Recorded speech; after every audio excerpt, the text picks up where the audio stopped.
नमस्कार, फिर से आपका एक बार बहुत-बहुत स्वागत है। तो बिहार में होने वाले विधानसभा चुनाव को लेकर हम लोग चर्चा कर रहे हैं। इसमें सीवान जिले के अंतर्गत आने वाले जो 8 विधानसभा सीटें हैं, आठों विधानसभा सीट को लेकर हम लोग चर्चा करेंगे, जिसमें से 3 विधानसभा सीटों को लेकर हम लोगों ने चर्चा पहले कर चुका है, जिसमें रघुनाथपुर विधानसभा सीट, सीवान सदर और बड़हिया विधानसभा सीट। लेकिन आज हम लोग बात करेंगे जीरादेई विधानसभा सीट को लेकर। जीरादेई विधानसभा सीट काफ़ी महत्वपूर्ण सीट माना जाता है, क्योंकि इस सीट से देखा जाता है तो डॉक्टर राजेंद्र प्रसाद को जोड़ा जाता है, क्योंकि वो देश के प्रथम राष्ट्रपति थे और उनका गृह निवास स्थान है जीरादेई ही, और इसीलिए जीरादेई विधानसभा सीट काफ़ी चर्चाओं में रहता है हर बार के विधानसभा चुनाव में।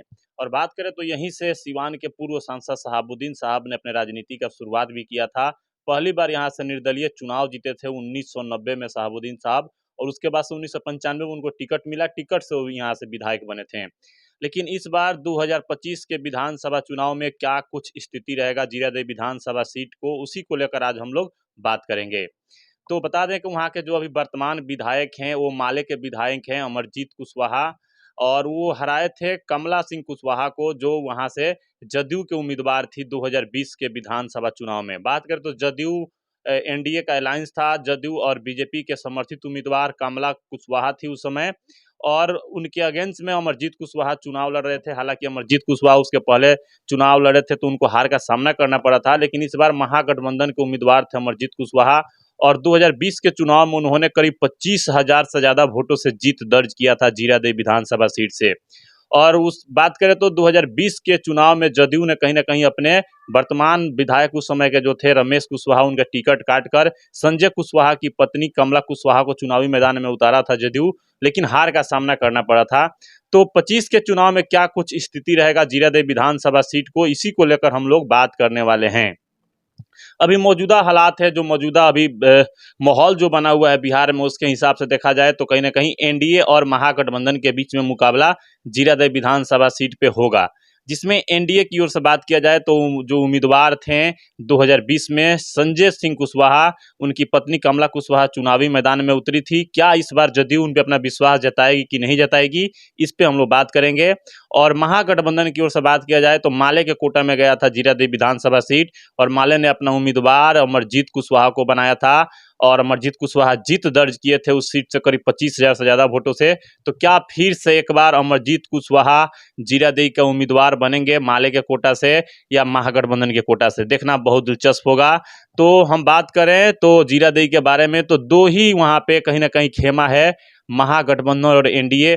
और महागठबंधन की ओर से कहीं ना कहीं लगभग ये तय माना जा रहा है कि अमरजीत कुशवाहा ही फिर से उम्मीदवार होंगे महागठबंधन का जीरादेई विधानसभा सीट पे, क्योंकि अमरजीत कुशवाहा का जो कार्य रहा है विगत 3.5 वर्षों का, वो कहीं ना कहीं जनता के बीच में है, जग जाहिर है। और बीच बीच में अमरजीत कुशवाहा काफ़ी चर्चाओं में भी रहते हैं, चर्चित चेहरा है दाव को लेकर, और इसीलिए कहीं ना कहीं महागठबंधन फिर से अपना उम्मीदवार अमरजीत कुशवाहा को बना सकता है, क्योंकि अमरजीत कुशवाहा माले के विधायक है, और फिर से कहीं ना कहीं जीरादेई विधानसभा सीट माले के कोटा में ही जा सकता है, और अमरजीत कुशवाहा ही माले का फिर से उम्मीदवार हो सकते हैं। इसमें कोई गुंजाइश की बात नहीं होनी चाहिए।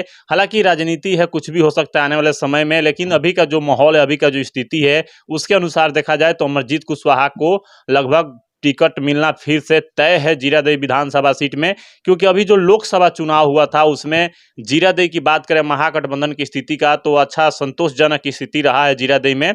हालांकि राजद वहां से भी हारी है, लेकिन उतना बुरा तरीका से नहीं हारी जहां जितना बुरा तरीका से रघुनाथपुर, सिवान सदर, बड़हिया में हारी थी। तो कहीं ना कहीं अमरजीत कुशवाहा ने महागठबंधन के साख को वहां पे बचाने में कामयाबी हासिल किए हैं। महागठबंधन का जो वहां पे प्रतिष्ठा था उसको बचाने में कहीं ना कहीं सफल रहे हैं अमरजीत कुशवाहा, और इसीलिए कहीं ना कहीं महागठबंधन का उम्मीदवार फिर से अमरजीत कुशवाहा हो सकते हैं। और जमीनी नेता हैं, धरातल पर रहने वाले नेता हैं, जनता की समस्याओं को बेबाकी से उठाते भी हैं। और वहीं बात किया जाए तो जो 3 विधानसभा सीटें से जहां पर राजद की स्थिति काफ़ी दयनीय थी, इसलिए वहां पे हमने बतलाया था कि यहां से तीनों उम्मीदवारों का टिकट कट सकता है, लेकिन जीरादेई विधानसभा सीट पर ऐसा कुछ दिखाई नहीं दे रहा है। यहां से अमरजीत कुशवाहा ही फिर से उम्मीदवार होंगे। माले का ऐसा अभी का जो माहौल है उसके हिसाब से यही तो लग रहा है। आने वाले समय में क्या कुछ होगा कुछ भी कहा नहीं जा सकता है, लेकिन वर्तमान की स्थिति के अनुसार देखा जाए, आज की स्थिति के हिसाब से देखा जाए तो अमरजीत कुशवाहा टिकट के फिर से दावेदार हैं, फिर से उन पे माले विश्वास करके उनको चुनावी मैदान में उतार सकता है। और वहीं बात किया जाए जदयू को लेकर, तो जदयू के कोटा में पिछली बार यह सीट था, क्या इस बार भी जदयू के कोटा में जीरादेई विधानसभा सीट रहेगा या भाजपा के कोटा में जाएगा, देखना बहुत दिलचस्प होगा। लेकिन जदयू के कोटा में अगर जाता है तो कहीं ना कहीं देखा जाए तो दो दावेदार हैं जदयू की ओर से, जिसमें संजय सिंह कुशवाहा, जिनको पिछली बार जदयू ने चुनावी मैदान में उनकी पत्नी को उतारा था, क्या इस बार जदयू फिर से उन पर अपना विश्वास जताएगा कि नहीं जताएगा, ये देखना बहुत दिलचस्प है। वहीं दूसरी ओर बात किया जाए तो रमेश सिंह कुशवाहा, जो 2020 में उनका टिकट कट गया था, 2015 में वो विधायक का चुनाव जीते थे जदयू के सिंबल पे, और 2020 में उनका टिकट काट कर कमला कुशवाहा को जदयू ने चुनावी मैदान में उतारा था। तो क्या जदयू अपना विश्वास रमेश सिंह कुशवाहा पर फिर से जताएगा कि नहीं जताएगा, ये देखना बहुत दिलचस्प होगा। बात करें तो रमेश कुशवाहा की जो पत्नी है विजयलक्ष्मी कुशवाहा, वो सिवान की सांसद बन चुकी है। लोकसभा चुनाव में जदयू ने उनको अपना उम्मीदवार बनाकर सिवान से चुनाव लड़ाया, जिसमें उन्होंने करीब 92,000 से ज्यादा वोटों से जीत दर्ज की। उसके बाद से सिवान की सांसद बन चुकी है। तो क्या इस कंडीशन में जदयू अपना विश्वास रमेश कुशवाहा पर जताएगा कि नहीं जताएगा, ये देखना बहुत दिलचस्प होगा। या फिर से 2020 में जिसको टिकट मिला था कमला कुशवाहा को, जिसको उम्मीदवार जदयू बनाया था, क्या इस बार उन्हीं को उम्मीदवार बनाएगा या बदलाव करेगा, ये भी सवाल है। लेकिन बदलाव करता है तो कौन वो चेहरे हैं जो जीरादेई से चुनाव लड़ते हुए दिखाई दे सकते हैं, आप सुझाव दे सकते हैं, कमेंट करके बता सकते हैं कि जदयू की ओर से कौन उम्मीदवार हो सकता है 2025 के विधानसभा चुनाव में। क्या जदयू संजय सिंह कुशवाहा की पत्नी को चुनावी मैदान में उतारेगा या रमेश कुशवाहा को टिकट देगा, ये भी सवाल है। क्योंकि दोनों का देखा जाए तो कहीं ना कहीं रमेश कुशवाहा की अच्छी पकड़ है जदयू में, और अपनी पत्नी को टिकट लेने में वो कामयाब भी रहे थे और चुनाव जीत भी गए। तो क्या विधानसभा चुनाव में टिकट ले पाते हैं कि नहीं ले पाते हैं, ये देखना बहुत दिलचस्प होगा।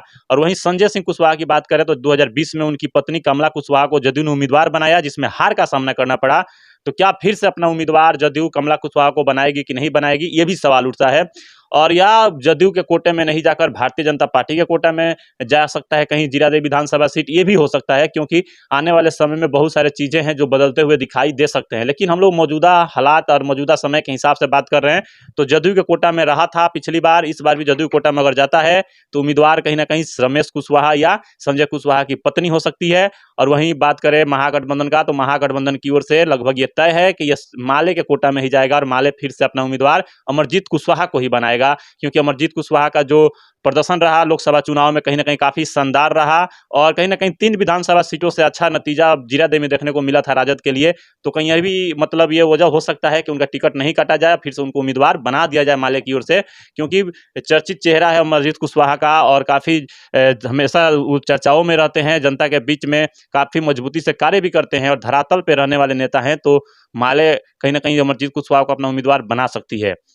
लेकिन जीरादेई जो विधानसभा सीट है काफ़ी हॉट सीट है, काफ़ी चर्चाओं में रहता है, और इसीलिए जो भी यहाँ पे पार्टियां अपना उम्मीदवार उतारती है काफ़ी सोच समझ के उतारती है। तो महागठबंधन की ओर से तो लगभग तय है कि अमरजीत कुशवाहा ही फिर से 25 के चुनाव में उम्मीदवार होंगे। लेकिन एनडीए की ओर से कौन उम्मीदवार होगा, ये देखना बहुत दिलचस्प होगा कि एनडीए की ओर से किस अलायंस, किस कोटे में, किस पार्टी के कोटे में जाता है, जदयू के कोटा में जाता है या भाजपा के कोटा में जाता है। क्योंकि भाजपा के कार्यकर्ता भी काफ़ी एक्टिव हैं जीरादेई में, और वो भी धरातल पर रात दिन कार्य करते हुए दिखाई देते हैं, और उनके पास भी बहुत बड़े बड़े चेहरे हैं भाजपा के पास जो लगातार धरातल पर कार्य कर रहे हैं, चुनाव लड़ने की तैयारी में हैं। तो देखना बहुत दिलचस्प होगा कि आने वाले समय में जीरादेई विधानसभा सीट भाजपा के कोटा में जाता है कि जदयू के कोटा में जाता है।